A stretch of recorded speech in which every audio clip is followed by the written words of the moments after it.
রমজানের একেবারে শেষের দিকে এসে যে সমস্ত আমল আমাদের করতে হবে, এর মধ্যে একটা গুরুত্বপূর্ণ আমল হলো সদকাতুল ফিতির আদায় করা, যেটাকে আমরা ফিতরা বলি। এই ফিতরার যে আয়োজন, এটা কেন? নবী করিম সাল্লাল্লাহু আলাইহি সাল্লাম বলেছেন, যাকাতুল ফিতরি তুহরাতান লিস-সাইমি আনিল লাগবি ওয়ার রাফাস ওয়া তুহমাতাল লিল মাসাকিন। ফিতরা ব্যবস্থাপনা পৃথিবীতে এক অভূতপূর্ব ব্যবস্থাপনা। পৃথিবীর ইতিহাসে এরকম ব্যবস্থাপনা আজও পর্যন্ত কেউ দিতে পারে নাই, কেমন করতে পারবেও না। নবী করিম সাল্লাল্লাহু আলাইহি সাল্লাম বলেছেন, ফিতরার দুটি লক্ষ্য। এর একটা হলো পুরো রমজান জুড়ে আমাদের যে সমস্ত ভুল ত্রুটি হয়, সিয়াম সাধনা করে ভুল, বিচ্যুতি, অনর্থক কাজ, অহেতুক কাজ, মিথ্যা কথা, এই কাজগুলো করা নিষিদ্ধ, বাট সেগুলো আমরা অনেকে আমাদের অজান্তে হয়তো করে ফেলেছি। তো ফিতরা দেওয়ার মাধ্যমে আমাদের সিয়ামকে, আমাদের রোজাকে মূলত রিফাইন্ড করা হয়, এটাকে ফ্রেশ করা হয়, পরিচ্ছন্ন করা হয়। রোজার ফিল্টারিং সিস্টেম বলতে পারেন ফিতরাকে, যে ফিতরা দেওয়ার মাধ্যমে রোজা রেখে যে সমস্ত ভুল বুচ্ছিত হয়েছে সেগুলো আমরা কারেকশন করি, সেগুলোকে আল্লাহ তাআলা পরিচ্ছন্ন করে রোজাটাকে অ্যাকসেপ্টেবল করে নেন। এটা হলো ফিতরার একটা উদ্দেশ্য। ফিতরার আরেকটা উদ্দেশ্য নবী সাল্লাল্লাহু আলাইহি সাল্লাম বলেছেন যে এটা হলো তুহমাতাল লিল মাসাকিন, গরিব অভাবী মানুষদের জন্য খাদ্য বিতরণ কর্মসূচি। গোটা পৃথিবীতে ঈদের একটা দিন সারা বিশ্বের সমস্ত মুসলমানদের, সমস্ত অভাবী মানুষদের ঘরে যেন অন্তত একটা দিন খাবার পৌঁছে যায়, ইসলাম সেজন্য সে ব্যবস্থাপনা করেছে। এখন খাদ্য বিতরণ কর্মসূচি গোটা বিশ্বব্যাপী পরিচালিত হয়, বিভিন্ন সংস্থা করে থাকে, আমরা জানি।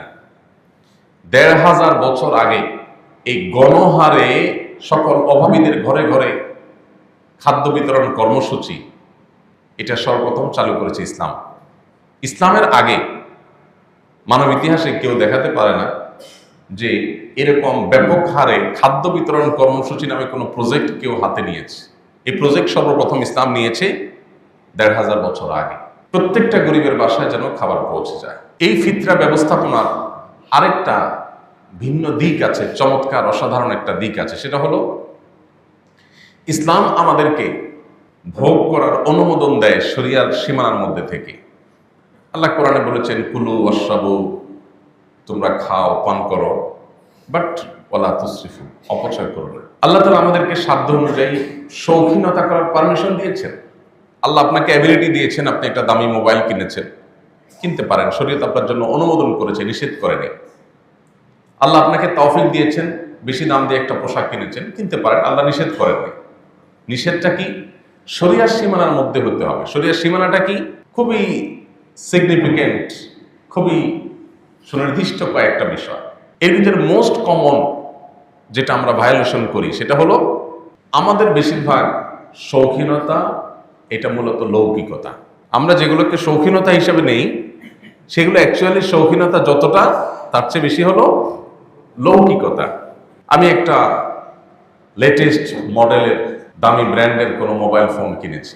এটা কিনে আমি গ্রামের বাড়িতে যাচ্ছি, ঈদের ইয়েতে যাচ্ছি, প্রবাস থেকে আসছি, এটা ঘন ঘন পকেট থেকে বাইর করি, দেখি। এটা কেনার সময় আমার নিয়ম যে সবাইকে আমি সারপ্রাইজড করে দিব। ও, আইফোন 18 শুনেই তো নেই এখনো, তুমি হাতে নিয়ে আসছো, বাহ। হ্যাঁ, আমি প্রথম পিস কিনেছি বা শুরুর দিকে কিনেছি। এই যে ভাবসাব জাহির, এটা জায়েজ নাই শরীয়তে। এটা অহংকার থেকে আসে, এটা ছোট লোকই। ইন্টেনশন যদি হয় যে এমন জামা পরে যাব সবাই দেখে বলবে, আরে নতুন দেখা যাচ্ছে, কোন ব্র্যান্ডের ভাই, কত নিছে? বেশি না ভাই, তাড়াহুড়া করে এবার সময় নিয়ে শপিং করতে পারি নাই, তাড়াহুড়া করে কিনে ফেলছি, এটা 40,000। আরে বলেন কি 40,000? হ্যাঁ, আশ্চর্য হচ্ছেন, এর আগে ঈদে তো আমি 60,000টা কিনেছিলাম। মানে আপনি বোঝার চেষ্টা করেন আমি কত বড় বেকুব, আমি কত বড় ছোট লোক।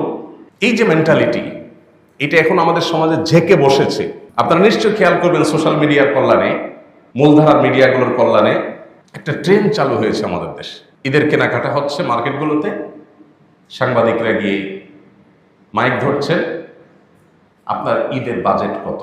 কেউ বলছে 10,000, কেউ বলছে 20,000, কেউ বলছে 5,000, কেউ বলছে 3,000। এইটাকে আপনি কি করতে চান? এটা শুধুই আমার, এটা শুধুই আমার, আমি আমার মন মতো কেনাকাটা করব। আমার চোখে পড়ে না এমন কোনো ভিডিও যে ভিডিওতে কেউ এটা বলছে, আছে নিশ্চয়ই, রেয়ার। নর্মালি এরকম দেখা যায় না যে কেউ বলছে যে আমার ঈদের এই বাজেট থেকে আমি আমার নিজের জন্য এত কিনবো, আমার গরিব প্রতিবেশীর জন্য এটা কিনবো, আমার একজন বন্ধু আছে একটু গরিব, ওর জন্য এটা কিনবো, আমাদের কাজের বউয়ের জন্য এটা কিনবো, আমি অমুকের জন্য এটা কিনবো। এগুলা বলতে খুব বেশি শোনা যায় না, আছে নিশ্চয়ই, খুব রেয়ার কেস। বেশিরভাগ লোক, বিশেষ করে উঠতি বয়সের তরুণদের মধ্যে এই জিনিসটা দেখা যায়, খুব গর্ব করে বলে যে এটা অনলি ফর মি, এই পুরো বাজেটটা আমার। আমরা কি একটু ভাবছি আমরা কোথায় যাচ্ছি, আমাদের সমাজ কোথায় যাচ্ছে? আমি আমার শৈশবের ঈদের দৃশ্য এখন আমার চোখের সামনে ভাসে। একটা জাতীয় দৈনিক ঈদ উপলক্ষে শৈশবের ঈদ নিয়ে স্মৃতিচারণ করতে বলেছিলাম, আমি সেখানে লিখেছি ঈদে হয়তো আসবে ইনশাআল্লাহ। আমার ঈদের চিত্রগুলো একেবারে চোখের সামনে জলজল করে এখনো ভাসে। সেটা হলো, আমরা ঈদের নামাজ আদায় করতে যেতাম ঈদগাহে। আমাদের বাচ্চারা এখন আর ঈদগাহে যায় না, মসজিদে যায়। ঈদের নামাজ, মসজিদে নামাজ পড়া মাকরুহ, এই মসজিদেও হবে, এই মাকরুহ কাজটা এই মসজিদেও হবে। ঈদের নামাজ নবী করিম সাল্লাল্লাহু আলাইহি ওয়াসাল্লাম মাঠে পড়তে নির্দেশ করেছেন, ঈদগাহ হবে মাঠে। সারা বছর 5 ওয়াক্ত নামাজ তো মসজিদে পড়েন, জুমা তো মসজিদে পড়েনি। আপনি বছরে একটা দিন উন্মুক্ত মাঠে নামাজ পড়বেন, বৃষ্টি হবে, ভিজবেন, আলাদা আনন্দ তৈরি হবে। আমরা আসন্না ফাউন্ডেশন থেকে প্রতি বছর এই ব্যবস্থাটা করি, আলহামদুলিল্লাহ। আপনারা অনেকে জানেন, আপনাদের পাশেই ইউনাইটেড ইউনিভার্সিটির পেছনে স্বদেশ প্রপার্টিজের মধ্যে আমাদের যে ঈদগাহ আছে, আমাদের মাদ্রাসার পাশে, আমাদের মসজিদ কমপ্লেক্সের পাশে, ওখানে আলহামদুলিল্লাহ এই বছর ঈদের নামাজের ব্যবস্থা আছে। আমাদের স্থান সংকলন হয় না, এই জন্য 10,000 মানুষের বেশি আমরা জায়গা দিতে পারি না, 10,000 পর্যন্ত আমরা জায়গা দিতে পারি। মেয়েদের ব্যবস্থা থাকে। 10,000 মানুষকেই আমরা এবার ফিরনি খাওয়ানোর চিন্তা করেছি, এবং খেজুর, পানি এগুলো থাকে। এবং আমরা বাচ্চাদের খেলাধুলার জন্য অনেকগুলো রাইডের ব্যবস্থা করি। একটা ট্রেন আমরা কিনেছি, এটা অবশ্য আমাদের মাদ্রাসায় কুমিল্লা ব্রাঞ্চে লাগবে স্থায়ীভাবে, একেবারে নতুন। এই ট্রেনটা ইনশাল্লাহ আমাদের সারাদিন বাচ্চাদের জন্য ফ্রি, কোনো ফি নাই, টিকিট নাই, কিচ্ছু নেই, ওপেন ফর অল। আমাদের ঈদগুলো এখন বাচ্চা বান্ধব না, শিশু বান্ধব না। আমি আমার শৈশবের কথা জানি, আমাদের ঈদগুলো শিশু বান্ধব ছিল। ঈদ মানে শিশুদের আনন্দ। আর এখন ঈদ মানে কি? মসজিদে যায় ঈদের নামাজ পড়া। মসজিদে ঈদের নামাজের কোনো আনন্দ আছে? মসজিদে কিসে ঈদের নামাজ? ঈদের নামাজ হবে মাঠে। এখন আরেক মুসিবত, ঢাকা শহরে মাঠে পড়তে গিয়ে রাস্তা দখল করে। রাস্তা নামাজ পড়া তো ঠিক না। মাঠ ঢাকা শহরে এত নাই, সেইটা একটা বাস্তবতা।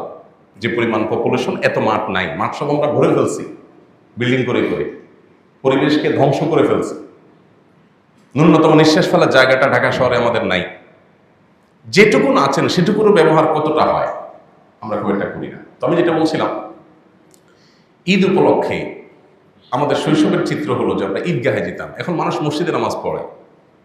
শহরে এটা ঠিক যে এত মাঠ নাই, সব মানুষ মাঠে যায় নামাজ পড়ার মতো ব্যবস্থাপনা নাই, কিন্তু যেগুলো আছে সেগুলো সবগুলো ব্যবহার আমরা করি না। আর গ্রামে তো প্রচুর মাঠ বা খালি জায়গা থাকে, আমরা চাইলে সেখানে নামাজ পড়তে পারি, কিন্তু না, সবাই যার যার মসজিদের নামাজ পড়বে। কেন?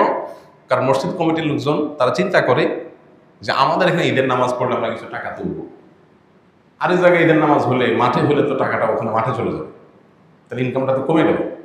সারা জীবন তো ধান্দা তাকে পয়সা কামাই করার, রাষ্ট্রের টাকা টিন চুরি, গম চুরি, 2 নম্বরে ঘুষ, দুর্নীতি, মানুষের হক নষ্ট করে মেরে খাওয়া, এই টেন্ডেন্সি মসজিদ কমিটিতে ঢোকার পরও শেষ হয় না। চিন্তা করে এতদিন তো নিজের জন্য করছে, এখন এটা আল্লাহর জন্য করি। আল্লাহর জন্য করলে কি মায়ের কম হবে না বেশি হবে? আর এই যে ডিভাইডেশন মুসলমানদের সমাজে খুবই গর্হিত একটা জিনিস। আপনি মিডিল ইস্টে এটা পাবেন না। আপনি সৌদি আরবে যান, তাদের অনেক খারাপ দিক আপনি সমালোচনা করতে পারেন, কিন্তু তাদের একটা ভালো দিক হলো ঈদের নামাজগুলো উন্মুক্ত, বিশাল বড় বড় মাঠে তারা পড়ে। অবশ্য সেখানেও বড় বড় মসজিদগুলোতে ঈদের নামাজ হয়, চাইলে উন্মুক্ত জায়গাগুলো ব্যবহার করা যেত। তো আমাদের এই সুন্নতকে জিন্দা করা দরকার।